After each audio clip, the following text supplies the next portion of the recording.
What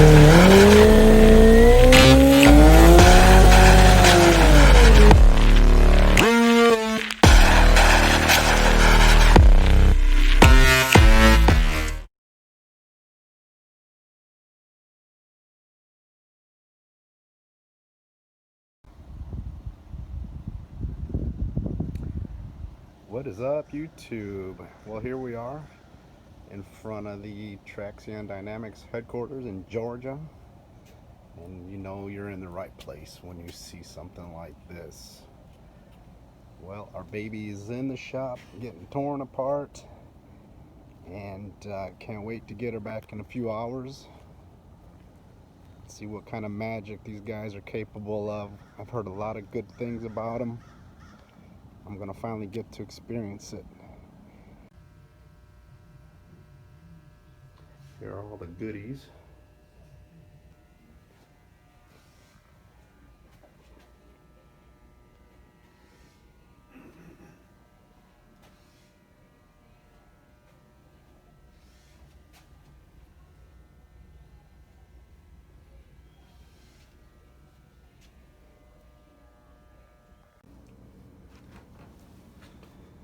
Can you say happy, satisfied customers?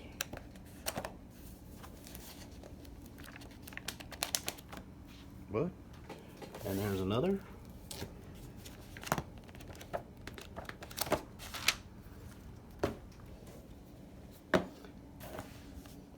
And if you can get testimonials from Harley riders, you know he's onto something.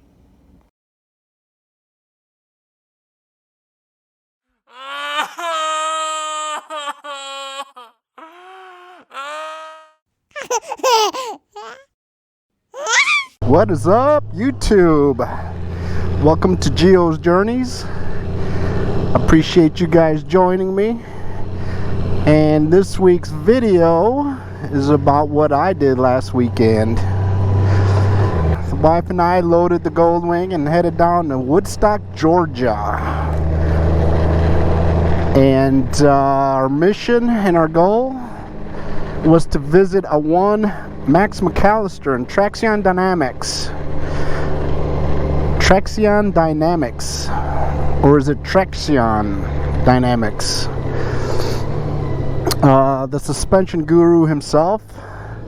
A man I respect and admire because he finds things with the Goldwing that are wrong or that can be improved upon, and he fixes them. Have I bought every one of his products? No.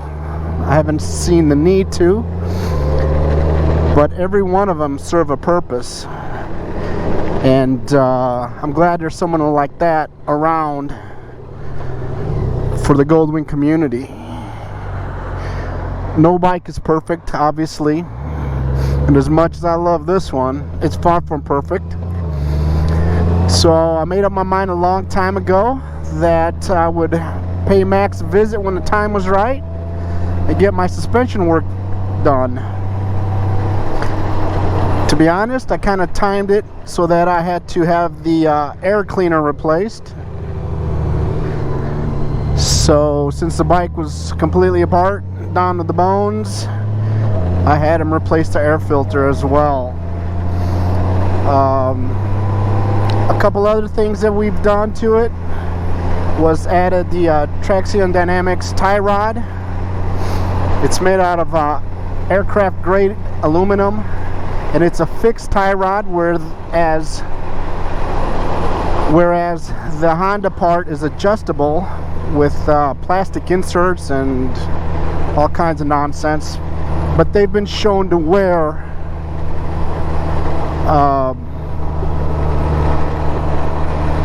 by around 20,000 miles or so. Mine had 18 at the time. I didn't have any noticeable play or anything like that, and then once he did take it apart, they said it was fine. But I went ahead and replaced it, and now I can be done with it. I don't have to worry about that piece anymore. It's a one and done thing, and I'm all about that. I'm all about spending a little extra money to make things right. and to provide a solution to a problem that has arisen or will arise in the future. Another thing I did was added the AmpLink power distribution module. It's a digital sealed module that is controlled via a telephone app. So I had him connect my radar detector and my 12-volt plug to it. In the app, you can adjust the delays. I also had him add the Erica lights, driving lights, and they connected that to the AmpLink as well. The AmpLink app on the phone can control everything that's plugged to it. You can set delays. For instance, you could set the delay so that the lights continue to turn on after the bike is off in case you need extra light at night. You can set the amperage of everything that's connected to it, and it's all done via the app. Nice little piece. It's small, just a little larger than a cigarette pack, half as thick, and tucks away nicely. I mentioned the Erica lights, 6,000 lumens each, and they're amazing. I have them mounted under the mirror on each side, and I use them for night riding. I don't use them to be seen, I use them to see. I will adjust them towards the side of the road where the ditches are, where animals hide, and they like to jump out in front of you like you're playing Frogger and surprise you. I don't do a whole lot of night driving, but we do have a place in the country, and around dusk, deer and raccoons and badgers and everything else, seems like they just wait on the side of the road till you get close enough and they jump out. So that'll help with that.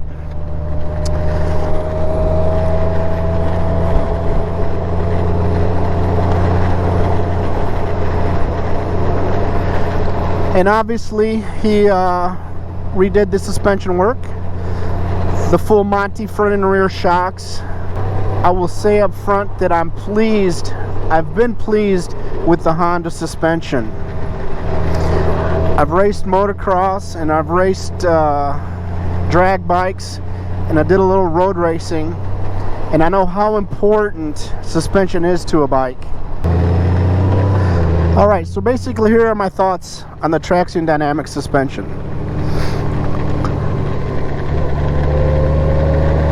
I've liked the Honda suspension from day one.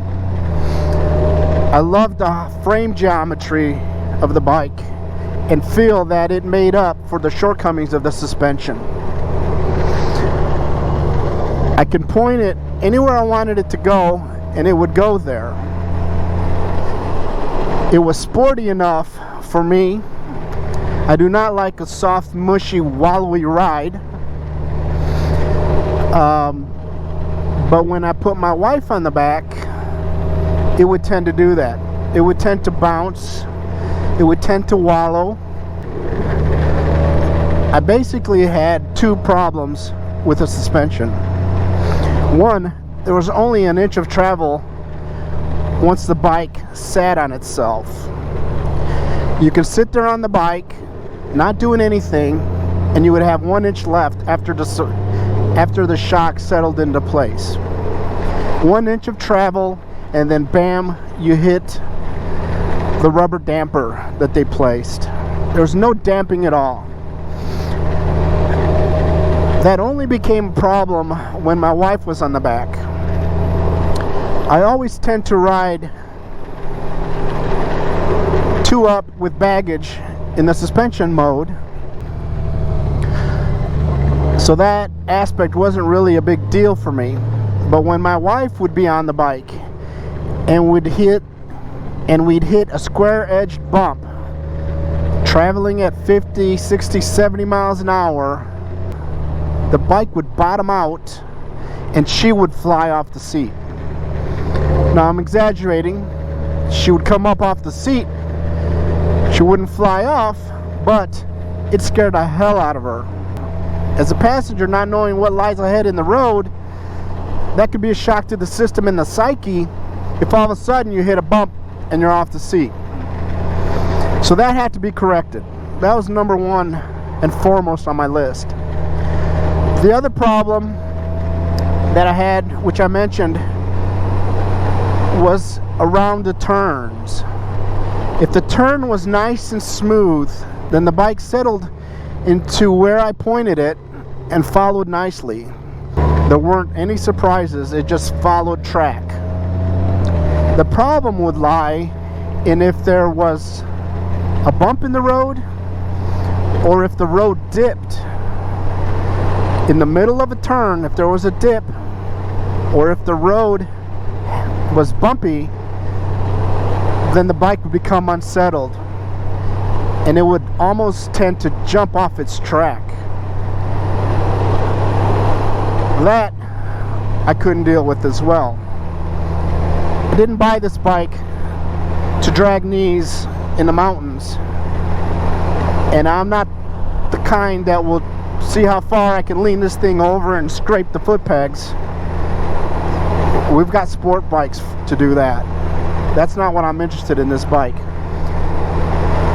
But when I'm taking a turn and there's a dip in the road and the bike springs out of the track that I place it in,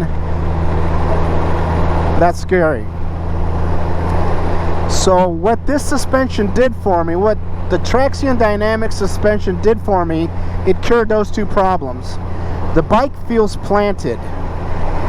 No matter which setting, one up, one with baggage, two up, two with baggage, the bike feels planted. The best way I can describe it is those trophy trucks that run the Baja 1000. They take a jump, the suspension unloads, but when they land and the suspension loads, it settles right back to where it was pre-jump. It doesn't spring back up. It doesn't bounce around. It just soaks up that jump and settles into its position. That's what this thing does now. If I'm around a turn and I hit a dip in the pavement, it'll absorb that initial impact and it'll settle right where it's supposed to be. It doesn't spring back, it doesn't bounce off the bumper, it just settles into the groove. Another analogy I have is in motocross. With motocross, if there's a rut in the berm, you aim the bike into the rut and you follow that rut out. Inside that rut, it could be nice and smooth, flat, or it can be bumpy. Before I did the suspension, the bike would settle into that rut just as I pointed it. And if that rut was nice and smooth, the bike stayed in the track. It stayed in the rut, it came out, and everything was fine. If there was a little bump in the rut, the bike would bounce, and almost as if it was trying to get out of that rut. Now it's not as bad as in the motocross scenario, but that's what it did. It felt like the bike would jump out of that rut, or try to jump out of that rut, instead of staying in and empowering through it. So I'm happy to say in that regard, it was money well worth spending. Now, did it improve the ride on a highway, on a nice smooth highway, single or double with baggage? No, you don't see a big difference there.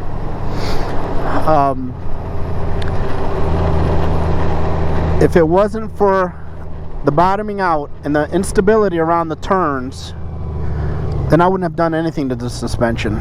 It was good for what I need this bike for. It's a lot of money to spend. I think it was around $2,500 for that.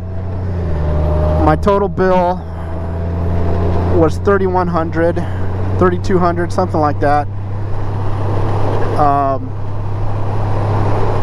But I've got this bike set up now with the suspension and with the lights that it does everything I need it to do, both function and form. Personally, I think the lights look good underneath the mirrors. Some people don't like that, but you know, that's neither here nor there. The lights are amazing. So that's my thoughts on the suspension. Would I do it again? Yes, in a heartbeat. If the stock Honda suspension cured those two problems with the damping and the spring rate, then no, I wouldn't have done it. The setup is good enough, and like I said, the frame geometry of this thing is amazing. It makes this bike handle so well. The suspension work that I had done helps in those two areas that I think was deficient in, and those two areas were important in the type of riding that I do. Now, I had a Heritage Softail where that thing was like a yo-yo. You put on the front brake, you would dive, let off the brake, it would bounce a couple times, and then finally settle in. I would most definitely get suspension work done for those Harleys. Now, I don't know what the new ones are like. Oh yeah, there we go. I don't know what the new ones are like. Supposedly they're a little stiffer, so there's less dive. The last Harley I rode was a Road King, a 2015 Road King, I believe. That could have used it.